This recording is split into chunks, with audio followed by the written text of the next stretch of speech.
දේවාලේ ගම කණ්ඩේ ගෙදර පුත්ගුල්ගල ආරණ්‍ය සේනාසන වාසී පූජ්‍ය කටුකුරුන්දී ඥානනන්ද ස්වාමීන් වහන්සේ විසින් මීතිරිගල නිස්සරණ වනසෙනසුනේදී නිබ්බාන යන මාතෘකාව යටතේ පවත්වන ලද දේශනා මාලාවේහි දුර්වල ශ්‍රවණ තත්වයේ ගැන සලකා එම ස්වාමීන් වහන්සේ විසින්ම නිවනේ නිවීම ග්‍රන්ථමාලාව ඇසුරින් මෙසේ නැවත තැටිගත කරන ලද බව කරුණාවෙන් සැලකුව මැනවි.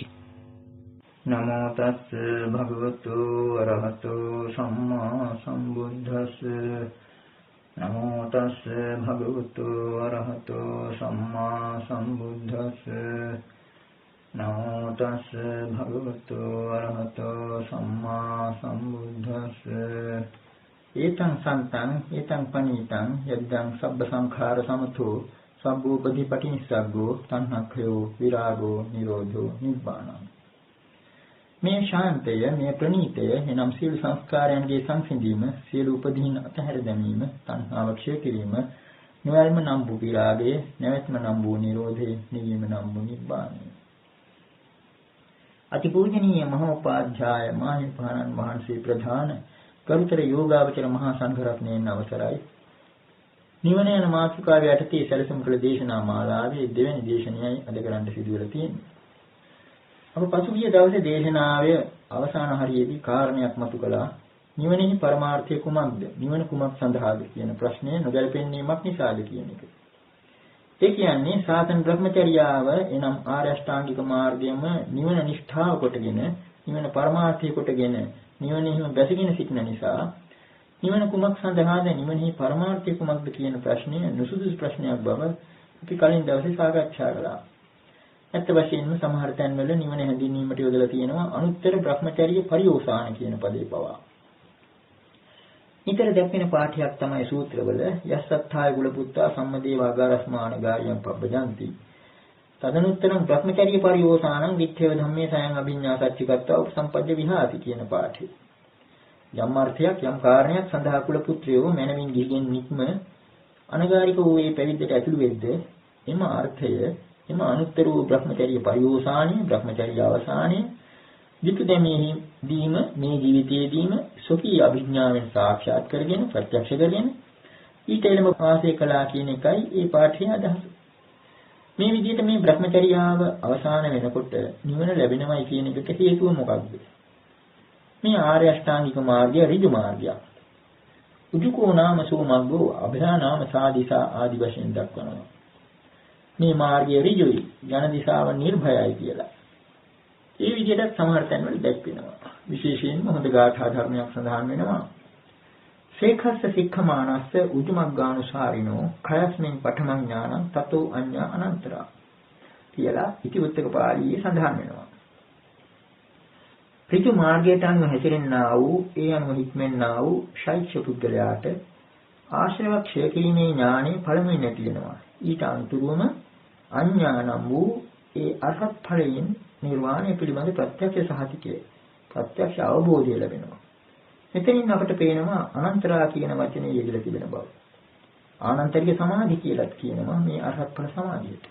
අනන්තරවම ලැබෙනවා කියන එකයි. එතකොට රහතන් වහන්සේ පිළිබඳව ඒ විදිහට කිව්වත් ආනන්තරික වශයෙන් කෙනෙකුට ප්‍රශ්නයක් නගන්න පුළුවනි. හොඳයි සෝවාන් පුද්ගලයා පිළිබඳව කොහොමද කියලා. සාමාන්‍ය විශ්වාසයේ හැටියට සමහර කෙනෙක් හිතන හැටියට සෝවාන් පුද්ගලයන් නිවන දකින්නේ හරියට අර වංගු සහිත පාරක එක වංගුවකින් හැරෙනකොට ඈතින් පෙනෙන පොඩි පහන් එළියක් දකිනවා වගේ. එහෙම නිවනක් දැක්මක් කියලා. නමුත් ධර්මානුකූලව කල්පනා කරලා බලනවා නම් අර ආනන්තරික ධර්මතාව මේ ප්‍රථම මාර්ග ඥානයට පවා පොදු දෙයක්. ඒක හොඳට දැක්වෙනවා. සමහර විට සෝවාන් ඵලය ලබන පුද්ගලයා ඊටාම දිලින්දෙක් වෙන්න පුළුවන්, නුගතෙක් වෙන්න පුළුවන්, සත්‍යවිරි දරුවෙක් වෙන්න පුළුවන්. ඒ වගේම පළමු වරට මේ ධර්මය අසන කෙනෙක් වුණත් ඒ තැනත්තා සෝවාන් නාම පුදුම අන්දමේ උපපදමාලාවක් ඒ ධර්මයේ යෙදිලා තියෙනවා. උපපද මහ ගොඩක් යෙදිලා තියෙනවා. දිට්ඨ ධම්මෝ, පත්ත ධම්මෝ, විදිත ධම්මෝ, පරියෝගාල ධම්මෝ, කින්න විචිකිච්ඡෝ විගත කතංකතෝ වේසාරජ්ජප්පත්තෝ අපරප්පච්චය සත්තු ශාසනය කියලා. ওই විදිහට දිග උපපදමාලාවක් යොදලා තිබෙනවා. එතන දිට්ඨ ධම්මෝ කියලා සඳහන් වෙනවා. නිර්වාණ ධර්මයේ දුටුවා. ඒ විදිහටම විග්‍රහ කරනවා නම් රතන සූත්‍රයේ හිම තියෙනවා සහවස්ස දස්සන සම්පදාය තයසු ධම්මා ජහිතා භවಂತಿ කියලා. මේ ප්‍රථම මාර්ග ඥානයේ මේ දර්ශනය ලැබෙනවත් සමගම සක්කාය දිට්ඨි විචිකිච්ඡා සීලබ්බත පරාමාද කියන ඒ සංයෝජන ධර්ම තුන ප්‍රහීන වෙනවා කියලා. සමහර කෙනෙක් හිතන්න පුළුවන් නිවන යන්තමින් දැක්ක නිසා මෙහෙම වෙනවා කියලා. නමුත් මේ පාඨයෙන් පේනවා දිට්ඨිකම පමණක් නෙවෙයි නිවන දුටුවා පමණක් නෙවෙයි පස්ස ධම්මෝ නිවනට පැමිණියා. එපමණකුත් නෙවෙයි විදිත ධම්මෝ නිවන තේරුම් ගත්තා. පරියෝගාල ධම්මෝ නිවනට බැසගත්තා. නිවනට කිමිද ගත්තා.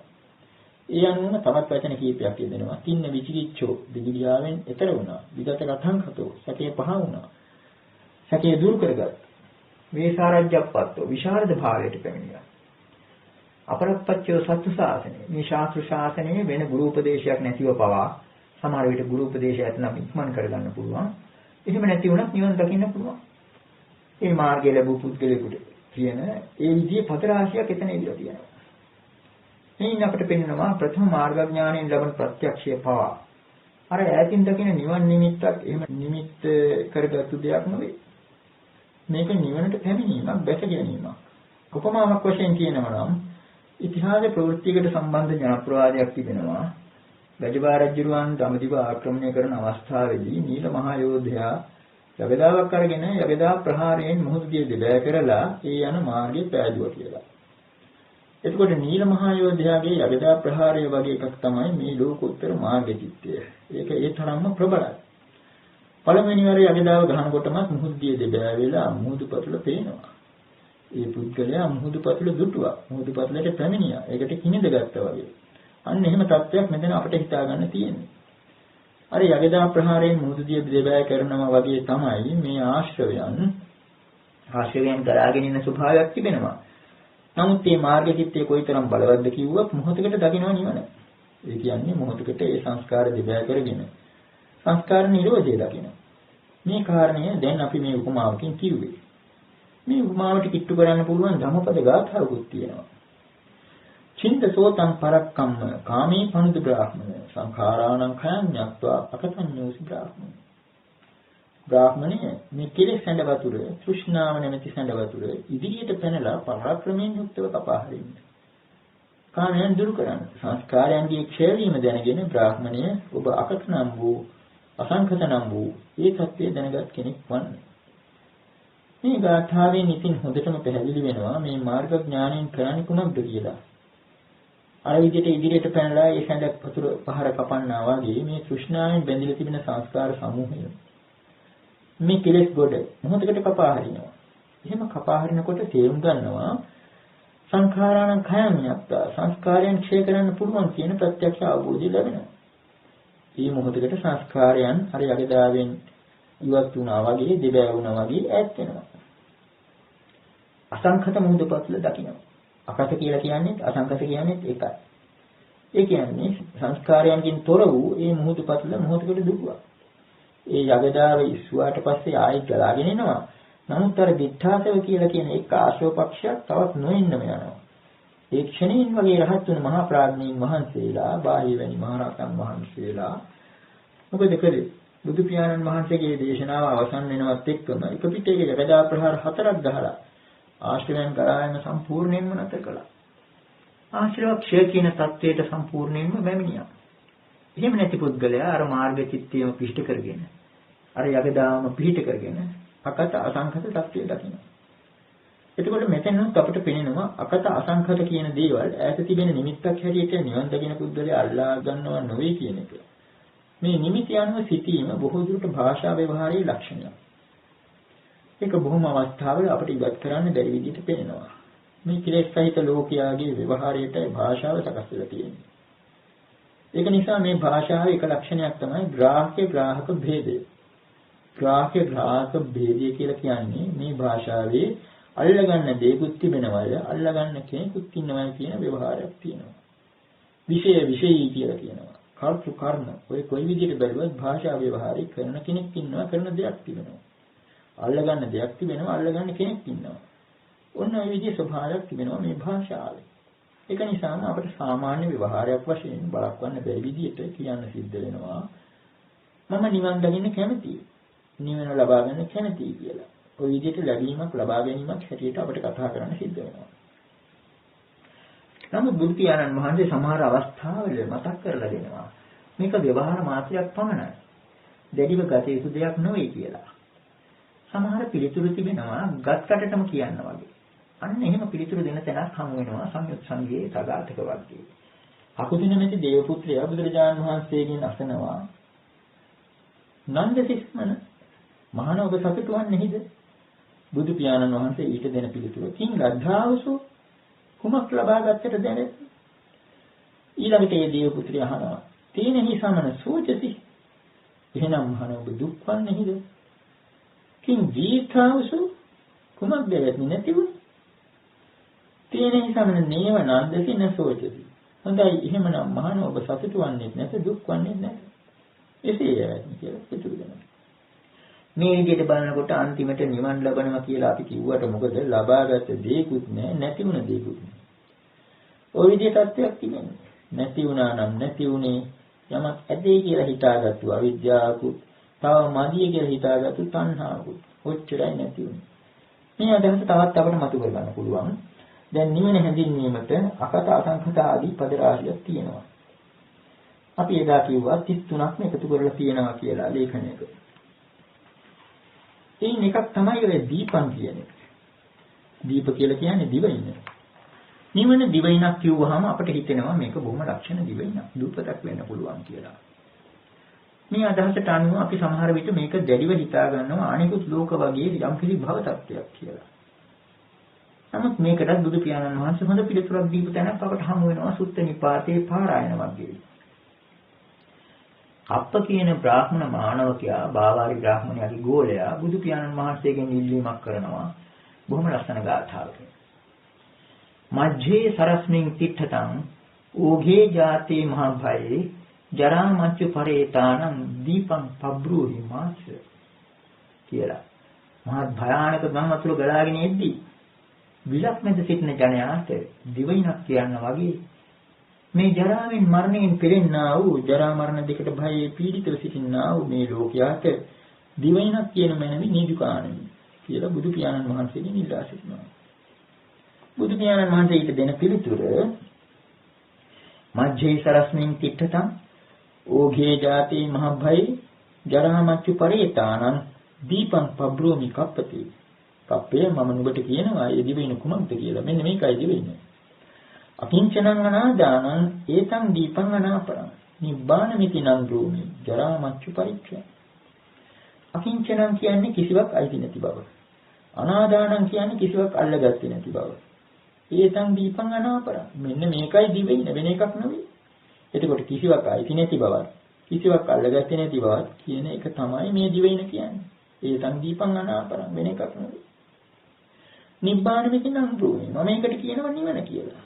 ජරා මච්චු පරික්ඛයන් ජරාව සහ මරණය නැති කරන ඒවා විනාශ කරන පැත්තේ ඒකයි. මේනුත් අපිට පේනවා අකත අසංඛත ඒ වගේම සබ්බ සංඛාර සමත ආදී පද ඇත්ත වශයෙන්ම නිවනට යොදාපු ජලපෙන උපපද සමූහය. එයින් අන්‍ය වූ වෙන ගූඪ ධර්මයක් නෙවෙයි නිවන. වෙන ඈත තියෙන නිමිත්තක් වගේ දෙයක් නෙවෙයි කියන එකයි.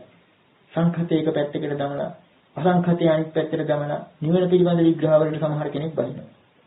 සංඛතේ අනිත්‍යයි අසංඛත ධාතු නම් වූ නිබ්බාණය ඒ වචනේ හැටි බලලා සංඛතේ අනිත්‍ය නම් අසංඛතේ නිට්ටය වෙන්න ඕනේ. ওই විදිහට හිතලා අසංඛතේ නිට්ටයයි කියනවා. එතකොට සංඛතේ දුකයි. අසංඛතේ දැක වෙන්න ඕනේ. ඊළඟට ওই විදිහට කියාගෙන ගිහිල්ලා සංඛතේ අනාත්මයි. එතකොට තමයි ඔන්න ටිකක් අමාරු වෙන්නේ. අසංඛතේ ආත්මයි කියලා කියන්න වෙනවා. ඉතින් එතෙන්දී සමහර විට නිවන වනානේ ප්‍රත්‍යක්ෂ කරගත්තු ධර්මයක් කියලා නිහඬ වෙන්නත් සිද්ධ වෙනවා.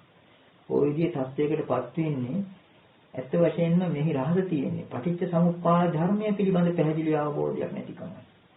ඒක නිසා අපිට යම් කිසි දෙයක් කියන්න සිද්ධ වෙනවා පටිච්ච සමුප්පාද ධර්මය පිළිබඳව. රසායන බෙහෙතක් ගන්න වුණත් පළමුවෙන්ම විරේකයක් අවශ්‍ය වෙනවා. ඒ වගේම නිර්වාණය පිළිබඳ ගැඹුරු සූත්‍ර දේශනාවලට ලං වෙන්න කලින් මුගක් මඟ එළිකීමට සිද්ධ වෙනවා. ඒ නිසා පටිච්චසමුප්පාද ධර්මයේ පිළිබඳව අපි මීළඟට යමක් කියන්න බලාපොරොත්තු වෙනවා.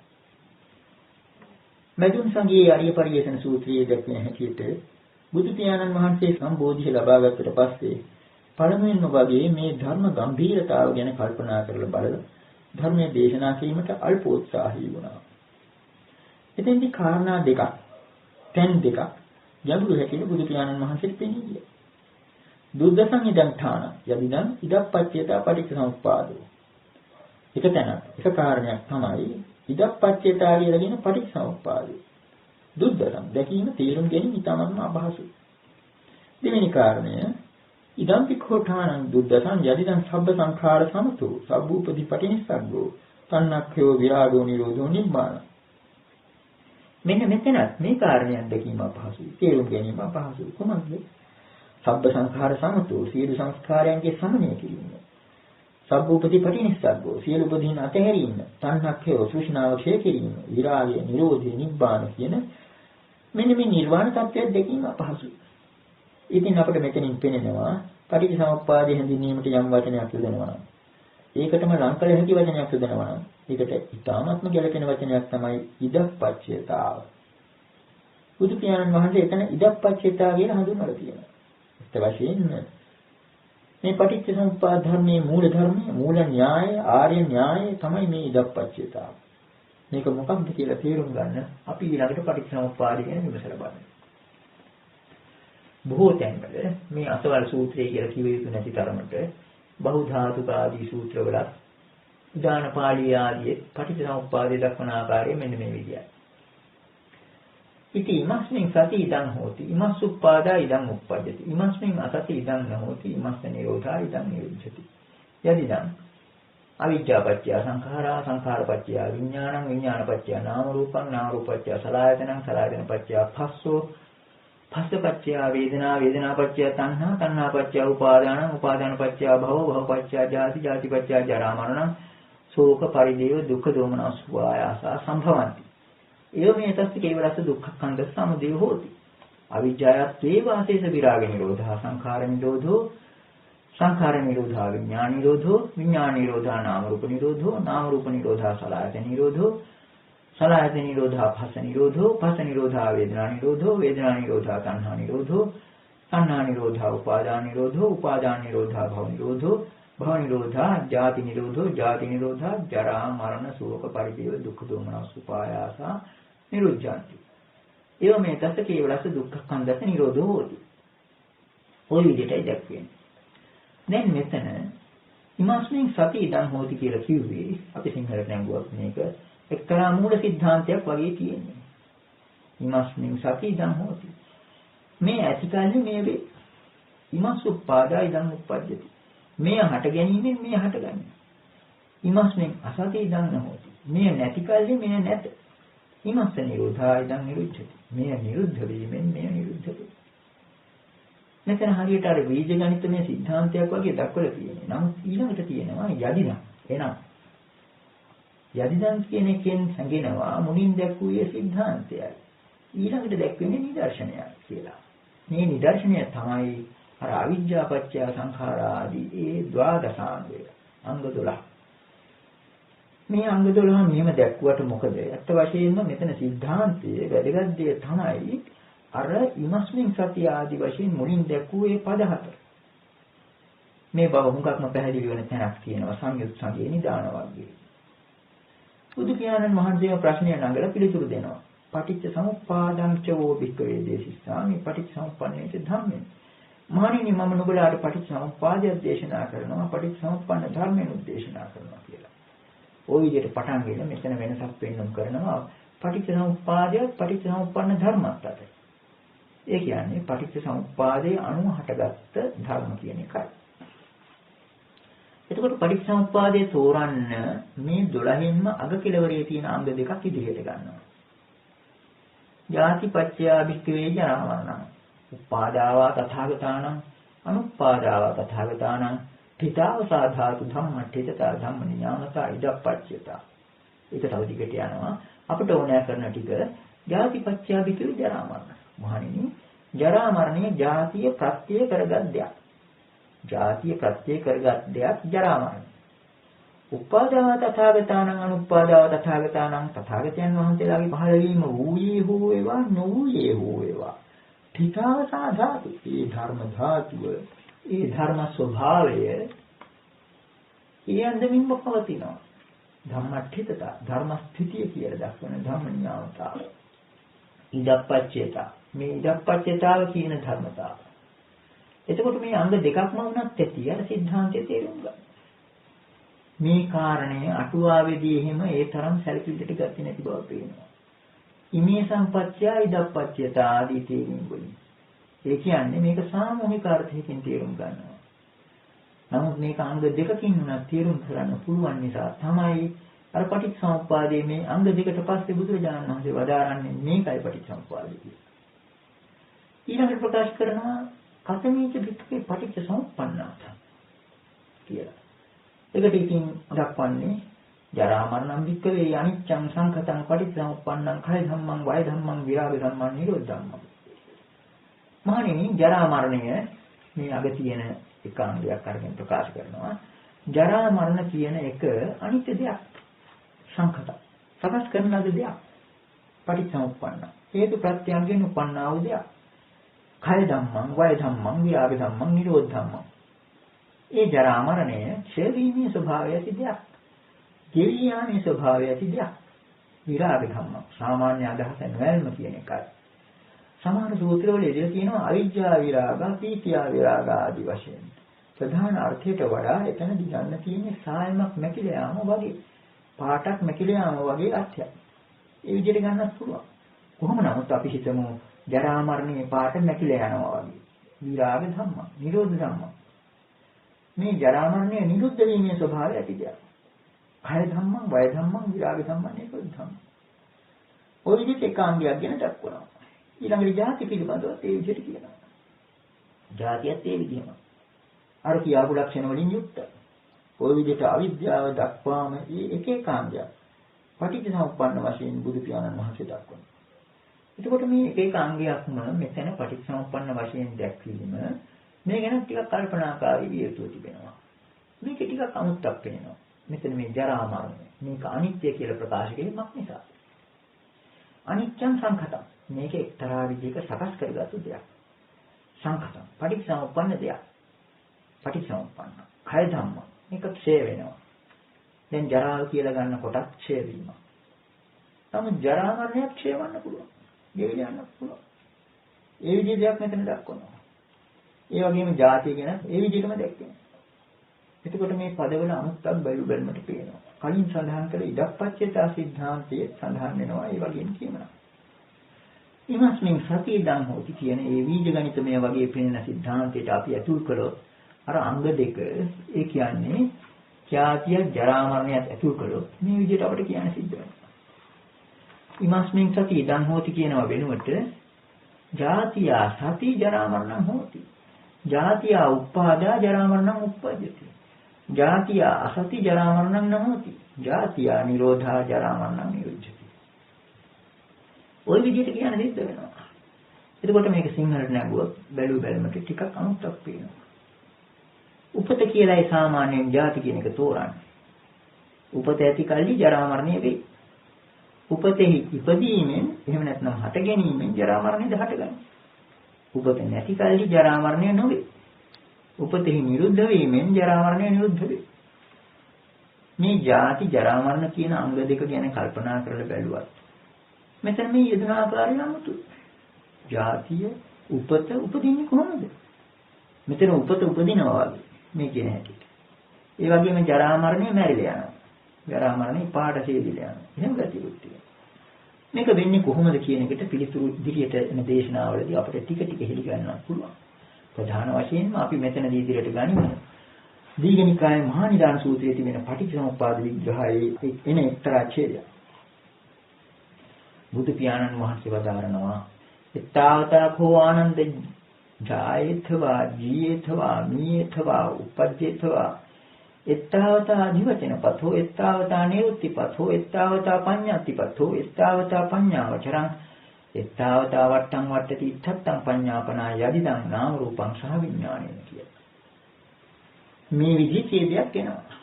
ආනන්දය මෙතකින්ම කෙනෙක් උපදනේ වෙයි, දිරන්නේ වෙයි, මැරෙන්නේ වෙයි, චුතවන්නේ වෙයි, යලි උපදනේ වෙයි. මෙතකින්ම මේ තාක් දුරට අධිවචන මාර්ගයක් වේ. මේ තාක් දුරට නිරුක්ති මාර්ගයක් වේ. මේ තාක් දුරට ප්‍රඥප්ති මාර්ගයක් වේ. මේ තාක් දුරට ප්‍රඥාවගේ බැස ගැනීමක් වේ. ඉත්තත්වයක් පෙන්වුම් කිරීම සඳහා මේ සංසාර වටය, සංසාර නැමැති මේ දියසුලිය මෙතෙක් දුරට කරකැවෙනවා. මේ ඉත්තත් කියන වචනය දැනට අපි විග්‍රහ කරන්නේ නැහැ. ඉදිරියේදී ඒකේ අර්ථයත් ටික ටික ලියන්න පුළුවන්. දැනට අපිට හිතා ගන්න තියෙන්නේ එත්තාවතා වට්ටම් වට්ටති ඉත්තත්තම් පඤ්ඤාපනාය. මේ තාක් දුරට ඉත්තත්වයක් පෙන්වුම් කිරීම සඳහා සංසාර දියසුලිය කරකැවේ. කොතෙක් දුරටද කියන එක තාම කියවුනේ නැහැ. ඒක අගටයි කියවෙන්නේ. ඒක බුද්ධ දේශනා ශෛලියේ එක්තරා ලක්ෂණයක්. යදිදං නාම රූපං සාවිඥානයි. එනම් නාම රූපයේ විඥානීය සහිත වූ කයි. මේට අමතරව වචන කීපයකුත් සමහර සංශෝධනවල තිබෙනවා.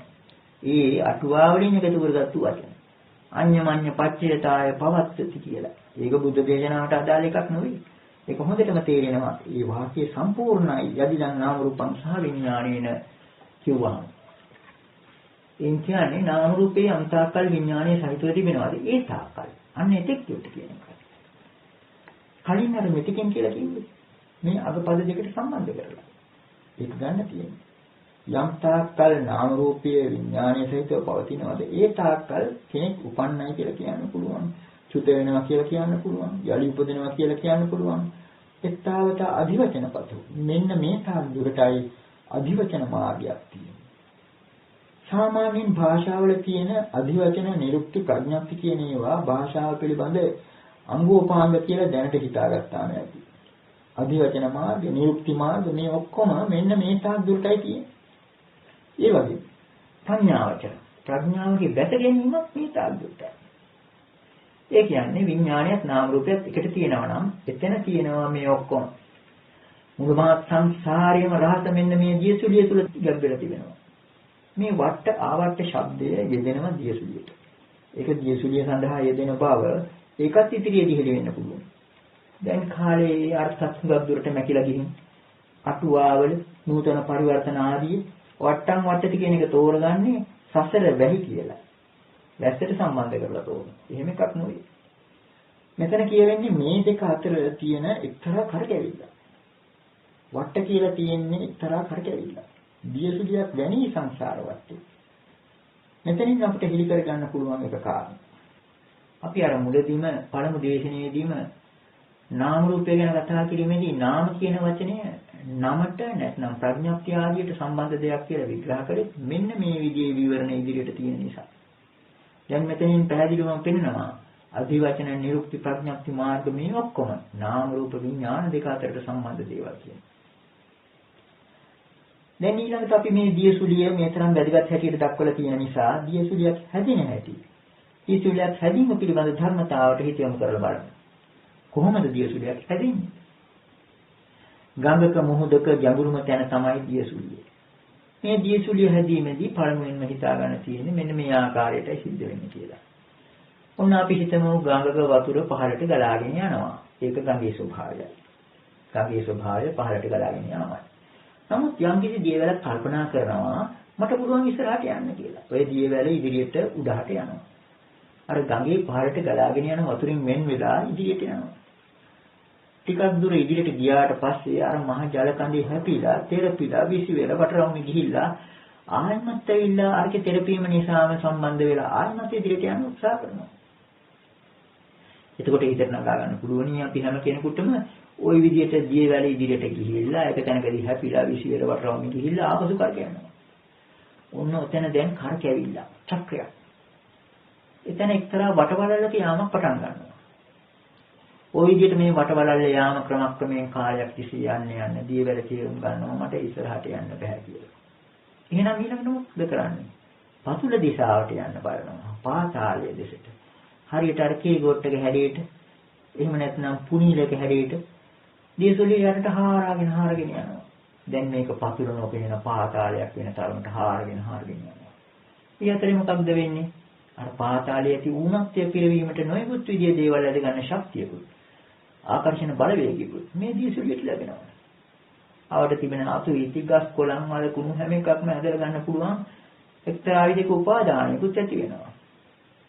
අර තණ්හාව පිරීමට සුරුසුරු ගගා අර ඔක්කොම ඇදලා ගන්න ස්වභාවයක් මේ දියසුලිය ඇති වෙනවා. ඒකකොට මෙතන මහා ජවයකින් වේගයකින් කරකැවෙන දියසුලියක් ක්‍රමක්‍රමයෙන් නිම් වලල්ලක් විශාල වෙනවා. මහා භයානක තත්ත්වයක් මෙතන තියෙනවා. මේ ක්‍රියාකාරීත්වය මේ විදිහට තියෙනකොට මේකට අත දික් කරලා අපිට පෙන්වන්න පුළුවන්. දැන් ගංගක මොහොතක වතුර වල මේ වගේ ක්‍රියාකාරීත්වයක් තියෙනකොට අපිට පෙන්වන්න කරන්න පුළුවන් අතන කියලා කියන්න පුළුවන්. මෙතන කියලා කියන්න පුළුවන්. ඔන්න ඔතන කියලා කියන්න පුළුවන්. කොහොම තත්ත්වයක් කියලා. මොකක්නිසාද? මෙතන එක්තරා ක්‍රියාකාරීත්වයක් තියෙන නිසා. සාමාන්‍යයෙන් ලෝකයා ක්‍රියාකාරීත්වයක් තියෙන තැනකට තමයි ඒකකයක් කියලා කියන්නේ. නූතන යෙදෙන වචනයක් ඒකකයක් කියන්නේ. එහෙම නැත්නම් මධ්‍යස්ථානයක්, එහෙම නැත්නම් ආයතනයක්. ක්‍රියාකාරීත්වයක් ඇති තැනකට ඒකක මධ්‍යස්ථාන ආයතන ආදී පද යෙදෙනවා. ඔන්න එතකොට අර දියසුලියක් දැන් මහා වැඩ කොටසක් කෙරෙන තැනක්.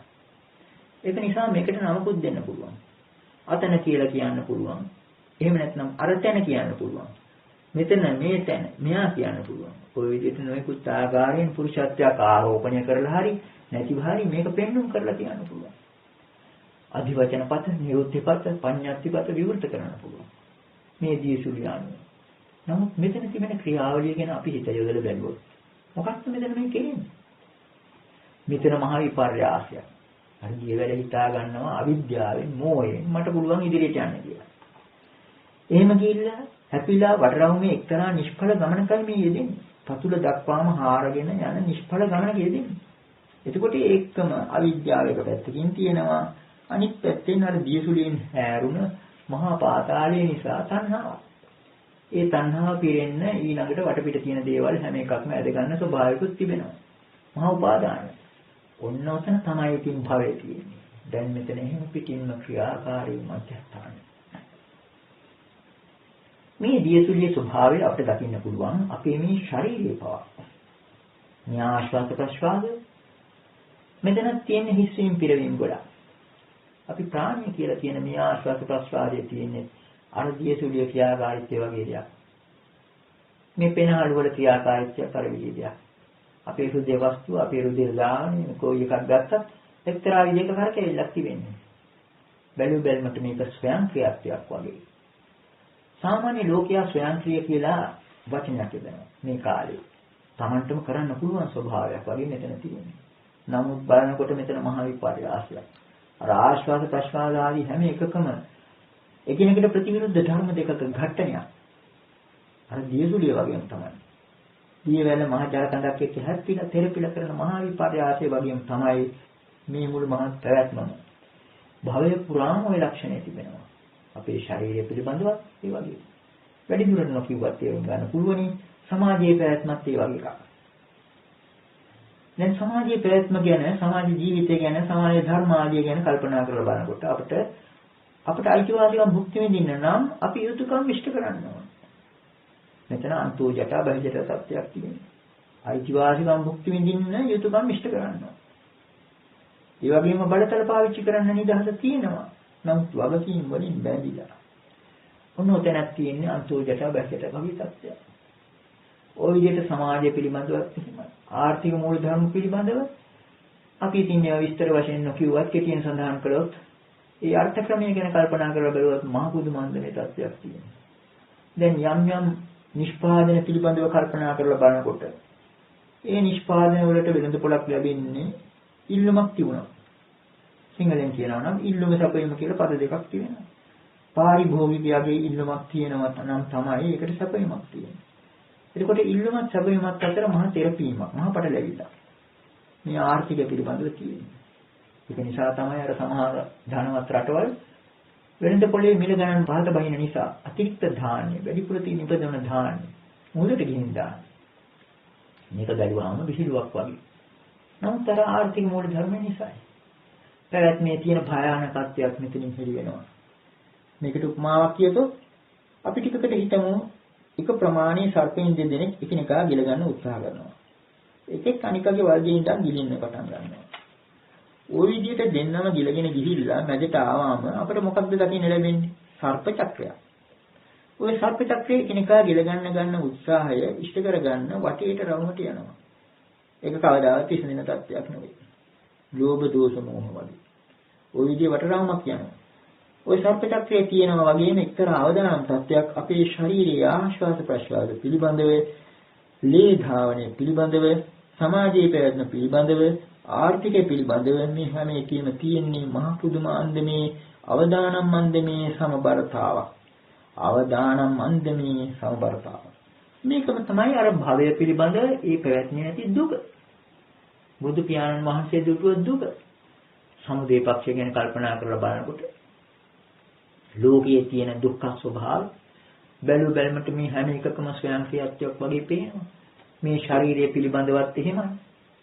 මේ යන්ත්‍ර ගැන කල්පනා කරලා බැලුවත් සමහර විට ජල පොම්ප ආදී එහෙම නැත්නම් විදුලි උපකරණ ආදී හැම එකක්ම ප්‍රතිවිරුද්ධ ධර්ම දෙකක සංකලනයේ ක්‍රියා කෙරෙන්නේ.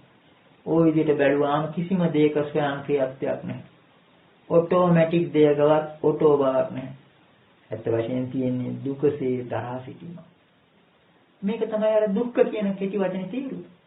දුක් කියන්නේ දුකසේ, ඛ කියන්නේ දරා සිටීම. දුකසේ නමුත් දරා සිටිනවා, දරා සිටින නමුත් දුකයි. එතකොට දුක්ඛ කියන එකේ අර්ථය උතනින් ගන්න පුළුවන්. මේකම අපිට තවත් කාරණයක් මෙතනින් හෙළ වෙනවා. මේ දිසුලිය ක්‍රියාකාරීත්වය නිසාම මෙතන කියලා කියන්න පුළුවන් තත්ත්වයක් ඇති වුණා. අපි තීරණ නොකළ වචනයක් තියෙනවා ඉත්තං කියලා. කලින් සඳහන් කළ පාඨේ. ඉත්තාවත වට්ටම් වට්ටති ඉත්තං පඤ්ඤාපන. ඉත්තත්වයක් දැක්වීම සඳහා මේ සංසාර වටේ කරකැවේ කියලා. ඔන්න දැන් ඉත්තං කියලා කියන්නේ මොකක්ද බලන්න. ඉත්තං කියලා කියන්නේ මෙසේ බව. එතකොට මෙසේ බවක් දැක්වීමට පුළුවන් තත්ත්වයක් ඇති වෙනවා. අර දියසුලිය නිසා. මේ කාරණේ හොඳට පැහැදිලි වෙන ගාථා දෙකක් සුත්ත නිපාතයේ ද්වේතානුපස්සනා සූත්‍රයේ සඳහන්. ජාති මරණ සංසාරං ජීවජන්ති පුනප්පුනං ඉත්තභාවඤ්ඤතා භාවං අවිජ්ජායව සාගති. තණ්හා ဒ ුතියෝ පුරිසෝ දීඝමද්ධාන සංසාරං ඉත්තභාවඤ්ඤතා භාවං සංසාරං නාතිවති. මේ ගාථා දෙකේම ඉත්තභාව අඤ්ඤතාභාව යන පද දෙක සඳහන් වෙනවා. කොහොම වැදගත් කාරණයක් බව මෙතනින් හෙළි වෙනවා. එතකොට පළමුවෙන් කියුණේ යම් කෙනෙක් ජාති මරණ දෙක අතර මේ වටරවුමේ කරකැවිල්ලක් වශයෙන් නැවත නැවත ගමන් කරද්ද ඉත්තභාව අඤ්ඤතාභාවයක් වන මේ සංසාර ගමන අවිද්‍යාවගේම ගමනය. අවිද්‍යාය ඒව සාගති. ඒ ගමන අවිද්‍යාවෙන්ම යවෙන ගමනක් කියන එකයි. ඊළඟ කතාවේ කියවෙන්නේ තණ්හාව දෙවෙන්නා කොටගත්.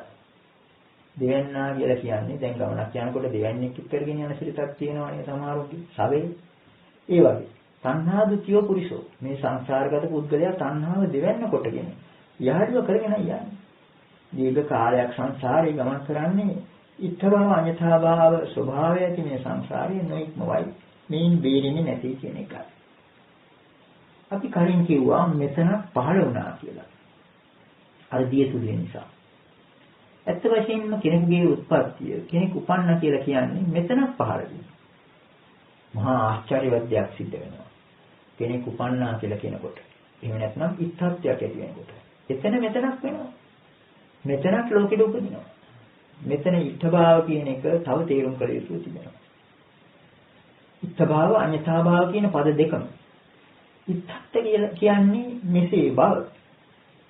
මේ යුගල හැටියට එතකොට යෙදෙන්නේ. ඉත්තභාව අඤ්ඤතාභාවය. අඤ්ඤතාභාව කියලා කියන්නේ මීට වෙනස් බව. මෙසේ බවත් මීට වෙනස් බව. ප්‍රතිවිරුද්ධ ධර්ම දෙකක සංඝට්ටනාව එතනින් පෙන්වනවා. අඤ්ඤතා භාව කියලා කියන්නේ මීට වෙනස් බව නිසා කෙටියෙන් අපිට සලක ගන්න පුළුවන්. මෙසේ බව හා අංශේ බව කියලා. අපිට වචනයක් හදන්නත් වෙනවා. මේ වගේ වැඩි සාකච්ඡා නොකරපු නිසා. වචන හදන්නත් වෙන විදියයි පෙනෙන්නේ.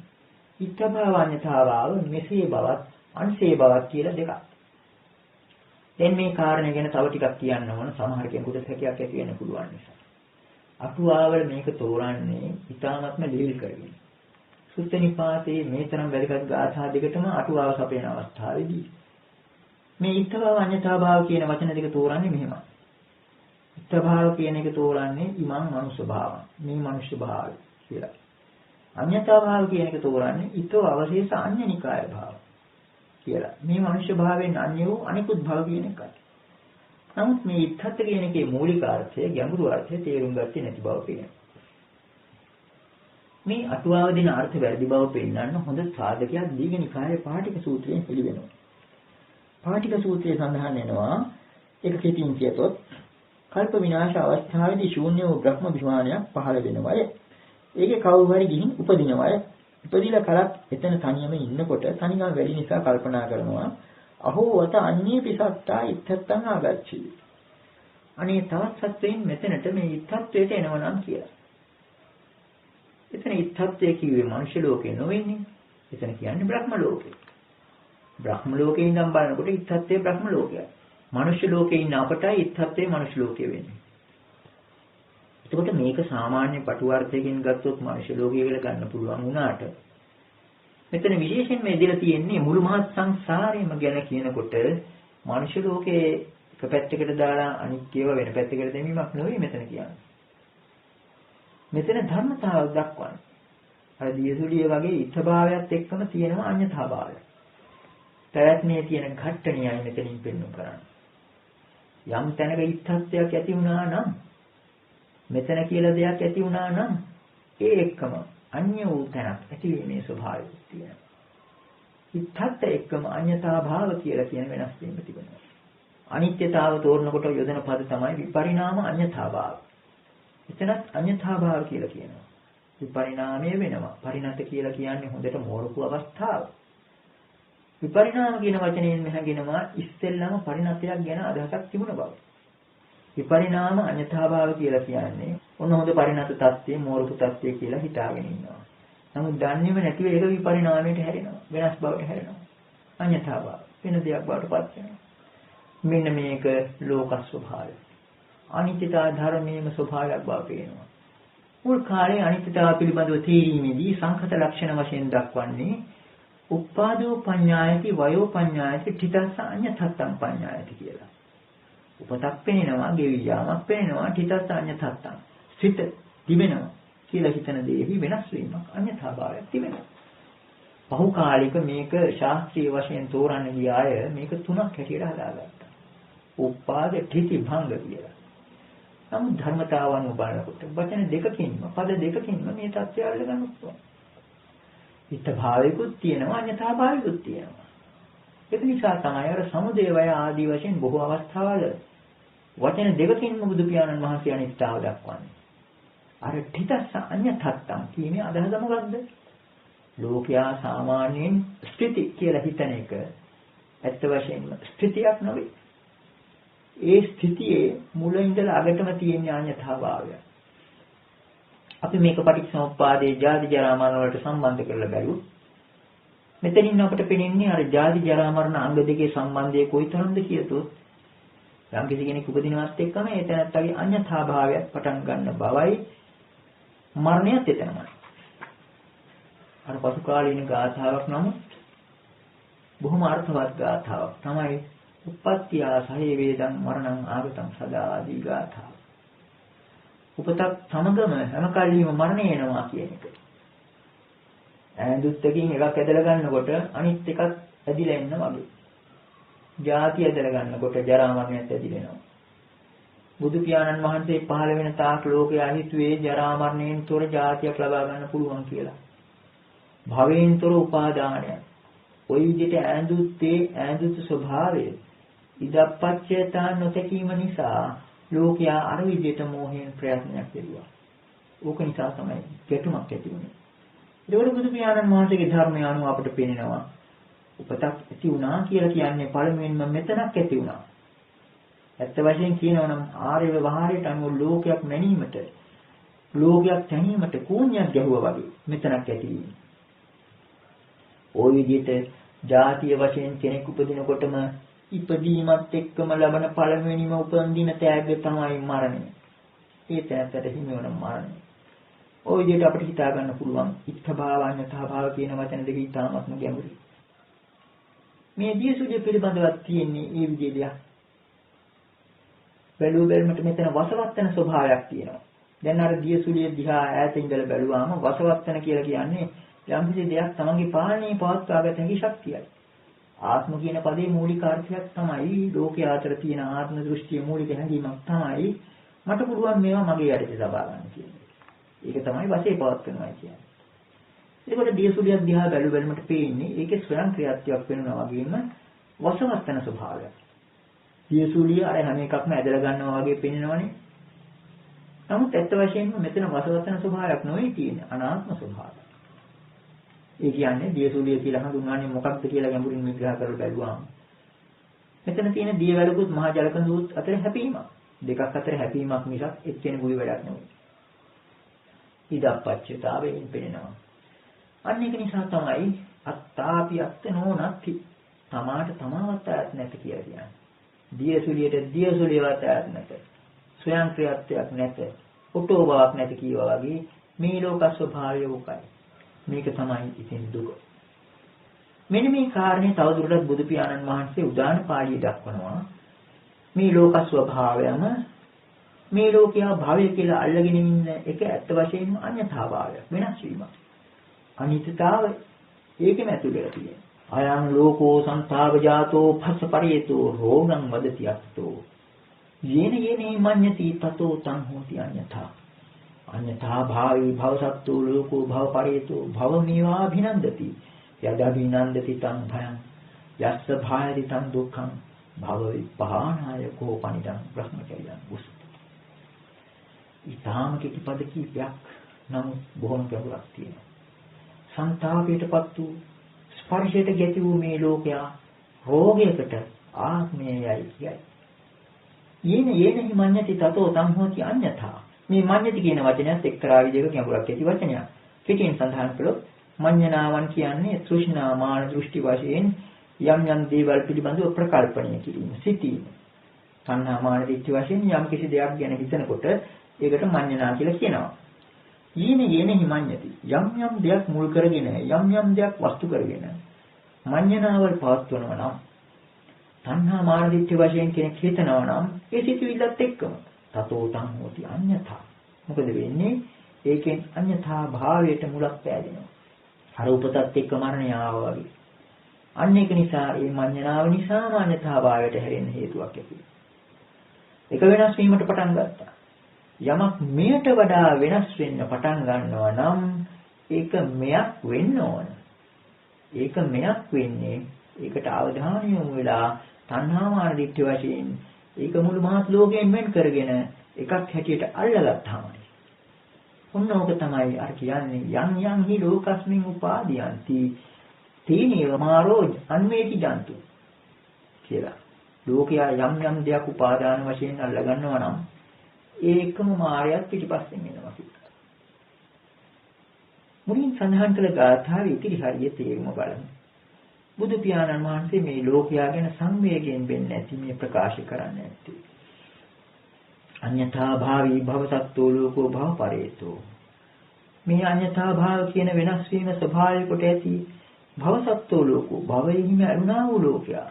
භවපරේතෝ භවයටම ගැති වූ භව මේවා විනන්දති. භවය ගැනම සතුටු වෙනවා. ඊළඟට ප්‍රකාශ කරනවා ඒකේ ප්‍රතිඵලය. යදවිනන්දති තං භයං. යමක් පිළිබඳව සතුටු වෙනවා නම් ඒ කියන්නේ භවය පිළිබඳවයි සතුට දක්වන්නේ තං භයං. ඒ අන්තරායයක්. ඒක භයක්. යස්ස භායති තං දුක්ඛං. යමකටද බිය වෙන්නේ ඒක දුක. මොකටද බිය වෙන්නේ? අර භවය කියලා අල්ලගෙන ඉන්න එක වෙනස් වීමට. ඒකට වෙනස් වීම තමයි දුක. අල්ලගෙන ඉන්න එක බයට හේතුවක්. යම් කිසි කෙනෙක් තමාගේ සාක්කුවල මැණික් පුරවාගෙන යනවා නම් මේ පුද්ගලයා කොහොම බයකින් කොළඹ වගේ නගරයක යන්නේ. මොකද තමන් ළඟ තියෙන වටිනා දේ පිළිබඳව ඇති උපාදානය නිසා. අන්න ඒ වගේ භවය තමයි භයට හේතුව. මේ භවය පිළිබඳව ඇල නැති කරගන්නේ. යදවිනන්දිතං භය. යස්ස භායති තං දුක්ඛං. බිය වෙන්නේ ඇලුම් කරන ඒවා වෙනස් වෙයි කියලා. ඒ නිසා ඒකම දුකක්. අන්න ඒ නිසාම භව විපහානාය කෝපනිදං බ්‍රහ්මචර්යං උසති. ඒ භවයෙන් මිදීමට භවය ප්‍රහීන කිරීම සඳහා බ්‍රහ්මචර්යය ඇතිවෙනවා කියලා බුදු පියාණන් වහන්සේ දක්වා වදාළා. මෙතනත් අපට පේනවා භවය අඤ්ඤතා භාවයම ස්වභාව කොට ඇති බව. මෙන්න මේ ධර්මතාව දැකීම තමයි ඉදප්පච්චයතාවේ මූලිකම අදහස. ධර්ම චක්ෂුෂය පහළ වුණා කියලා කියන්නේ මේ ලෝකයේ පැවැත්ම පිළිබඳ මේ தත්ත්වය අවබෝධ වීමයි. නමුත් මේකට විසඳුමත් එක්කමයි මේ ධර්ම චක්ෂුෂය පහළ වෙන්නේ. යම් කිංචි සමුදය ධම්මං සම්බන්තං නිරෝධ ධම්මං. මේ සමුදය පක්ෂ අනුව කල්පනා කරලා බලනකොට තෘෂ්ණා මාන දෘෂ්ටි වශයෙන් අල්ලාගත්තාම තමයි මේ දියසුලිය හැදෙන්නේ. මේ දියසුලිය හැදුනට පස්සේ තමයි අර විදිහට තණ්හා උපාදාන ආදී වශයෙන් ලෝකයේ තිබෙන තාක් අවඩ තිබෙන තාක් දේ ඇද ගැනීම ආදී ක්‍රියාවලියක් හටගැනෙන්නේ. නමුත් මේකේ නිරෝධයකුත් තියෙනවා. මේක නවත්තන්නත් පුළුවන් දෙයක්. මක් නිසාද? මේක හේතු ප්‍රත්‍යයන්ගෙන් ඇති වුණ දෙයක් නිසා. දෙකක් මුල් වෙලා ඇති වුණ ක්‍රියාවලියක් නිසා. එතන බසවත් වෙන ස්වභාවයක් නැති නිසා. ඕනෝක තමයි හැම එකටම අපි මුලදී සඳහන් කළේ අනිච්චං සංඛතං පටිච්චසමුප්පන්නං කියලා. මේ පදවලින් අපිට තේරෙනවා මේ ජාති ජරා මරණ ආදී අංග 12ම අවිජ්ජා දක්වාම මේ හැම එකක්ම පටිච්චසමුප්පන්න ධර්ම. ඒ කියන්නේ මේවා හේතු ප්‍රත්‍යයන්ගෙන් නැති වුණ දේවල්. නිත්‍ය දේවල් නෙවෙයි. අනිච්ච. මේවා නිකන් සකස් කරගත්තු දේවල්. සංඛතං. මේ සංඛතං කියන එක නොයෙකුත් ආකාරයෙන් විග්‍රහ කරනවා. කෙටිම අදහස සකස් කරගත්තු ආතු කරගත්තු දේවල්. චේතනා වශයෙන් හිතාගත්තු දේවල්. පටිච්චසමුප්පන්න. හේතු ප්‍රත්‍යයන්ගෙන් නැති වුණා. කය ධම්ම. ඒක නිසාම ඒවා ක්ෂය වෙන්නත් පුළුවන්. වය ධම්ම. ගෙවියන්නත් පුළුවන්. මරණේ මරණ පාඩක් නැකිලා යන්න පුළුවන්. විරාග ධම්ම. මේවා නැකිලා යන්න පුළුවන්. ජරාවේ ජරා පාඩ නැකිලා යන්න පුළුවන්. ওই විදිහේ තත්ත්වයක් තියෙනවා. අන්න ඒක තමයි අපි කිව්වේ ප්‍රඥප්තිය ආදියට මේවායේ සම්බන්ධතාවක් තියෙනවා කියලා. මේවායේ නැකියන ස්වභාවයක් තියෙනවා. අන්න ඒක තේරුම් ගන්නවා සමුදය නිරෝධ කියන ධර්මතාව දුටුව පුද්ගලයා. දැන් එතකොට මෙතෙක් අපි ප්‍රකාශ කළේ සාමාන්‍ය ලෝකයා ගැන කල්පනා කරනකොට මේ සංසාරයේ වටයක් වගේ, දියසුලියක් වගේ කියලා. ඊළඟට රහතන් වහන්සේලා ගැන මේ දියසුලිය පිළිබඳ අදහස කොහොමද ලියවිලා තියෙන්නේ? රහතන් වහන්සේලා ගැන පිටියෙන්ම ප්‍රකාශ කරලා තියෙනවා වට්ටං තේසන්නත්ති පඤ්ඤාපනාය කියලා. රහතන් වහන්සේලා පිළිබඳව රහතන් වහන්සේලාට අත දික් කරලා පෙන්눔 කරන්න දියසුලියක් නැත. මේක තමයි ගැඹුරුම තැන. ඒ කියන්නේ දියසුලියටත් වඩා ගැඹුරු තත්ත්වයක් එතන තියෙනවා. දියසුලිය නම් අපිට පෙන්눔 කරන්න පුළුවන් එතන යම්කිසි ක්‍රියාකාරීත්වයක් තියෙන නිසා. නමුත් රහතන් වහන්සේලා පිළිබඳව අපිට තේරුම් ගන්න බැරි තත්ත්වයක් තියෙනවා. තථාගත. ඒක නිසා තමයි ඔය නොයෙකුත් ප්‍රශ්න පැන නැගිලා තියෙන්නේ. ඒ අය පිළිබඳව. ඒ උත්තරමයන් පිළිබඳව දියසුලියක් නැහැ පෙන්눔 කරන්න. දියසුලියක් තියෙනවා නම් අපිට අරයා මෙයා කියලා පෙන්වන්න පුළුවන්. එහෙම තත්ත්වයක් නැහැ. වට්ටං තේසං අති පඤ්ඤාපනාය. ඊටත් වඩා හොඳ ලස්සන ගාථාවක් උදාන පාළිය සඳහන් වෙනවා. අච්ඡේජි වට්ටං ව්‍යගානිරාසං විසුඛා සරිතාන සම්පති. චින්නම් වට්ටං නවට්ටති. ඒසේ වන්තෝ දුක්ඛස්ස. රහතන් වහන්සේ කෙනෙක් කරපු දේ මොකක්ද? අච්ඡේජි වට්ටං. දියසුලිය කපා දැම්මා. දියසුලිය දෙඳ දැමීය. ව්‍යගානිරාසං ආශා රහිත තත්ත්වයට පැමිණීය.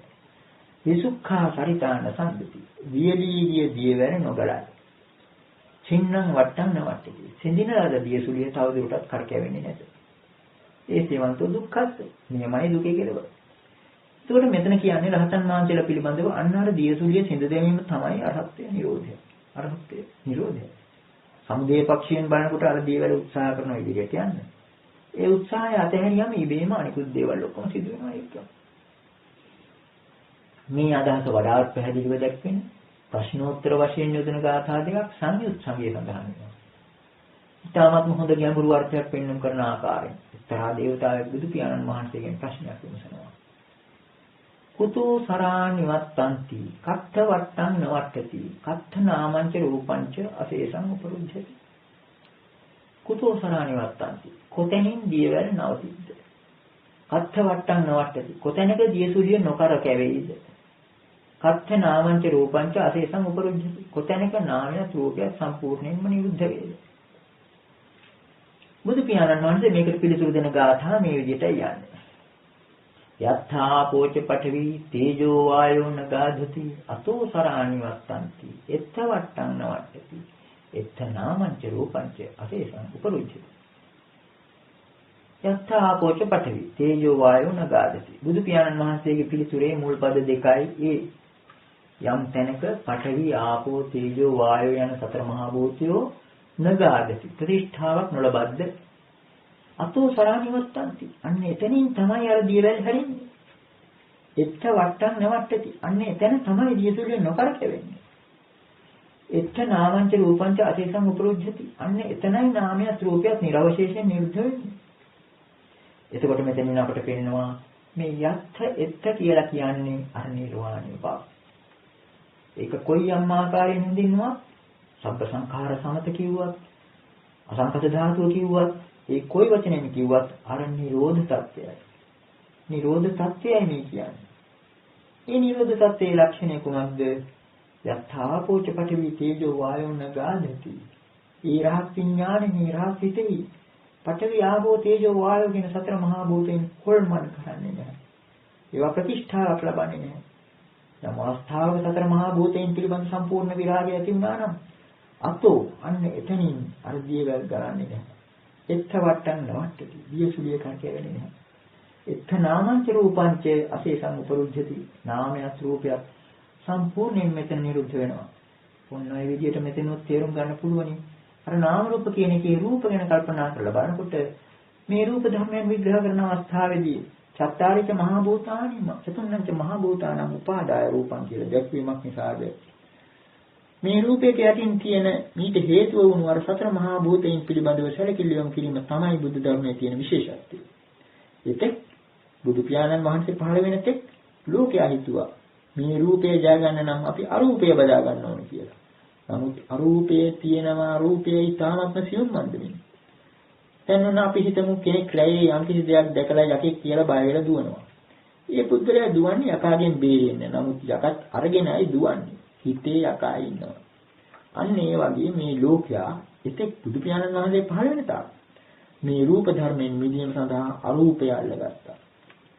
ඒක නිසා අරූප ලෝකයේ කෙලවරට ගියත් සංස්කාරේ බැම්මින් බැඳිලා යන්නේ. ඒ සංස්කාර බලයේ සංසිඳුණු හැටි ආයෙත් රූපයටම කරකැවිලා යනවා. ඔන්න ඔය ද්වේනිශ්චිතතාව එතනක් තියෙනවා. මේ ද්වේනිශ්චිතතාව, ද්වේතාව, ඉදප්පච්චේතාව ආදී වචන කෙරෙහි සැලකිල්ලක් මේ දේශනාවෙන් යම් පමණකට හෝ යොමු වුණා නම් අදට මේ දේශනය ප්‍රමාණවත් කියලා හිතනවා. අදට මෙතනින් නතර කරනවා. ශ්‍රද්ධාවන්ත පින්වතුනි, මෙම දෙසුම් පෙළ නොමිලයේ පින්වතුන් අතරටපත් කිරීම අපගේ මූලික බලාපොරොත්තුවයි. පින්වතුනි, මෙම දෙසුම් පෙළට